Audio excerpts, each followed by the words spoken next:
Hey everyone, welcome to How to Thrive Thursday. Now, as a lifestyle realtor, my number one goal is to bring joy and a little sense of fun to every client I work with. And for me, that begins with a healthy mindset. So every morning I head out for a run or a race walk to get my mind going in the right direction. Now, obviously, exercise, I think a lot of us know, is good for us, but what does it actually do?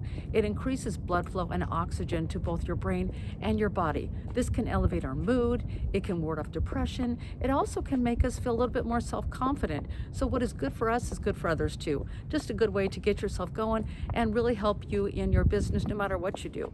Now today I just thought for fun I'd walk by Bay Island. Now behind me is the walking bridge to Bay Island. Now Bay Island is an island here in Newport Beach.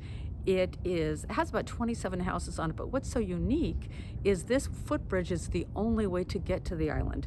There are no cars allowed on the island at all, so people either have to walk or take their golf carts, but it's just really cool, has a great piece of history. I'm not sure how difficult it is to get your groceries over there, just joking, but it's beautiful. So happy Thursday, put those running shoes on, go out for a run and get your mind going in the right direction.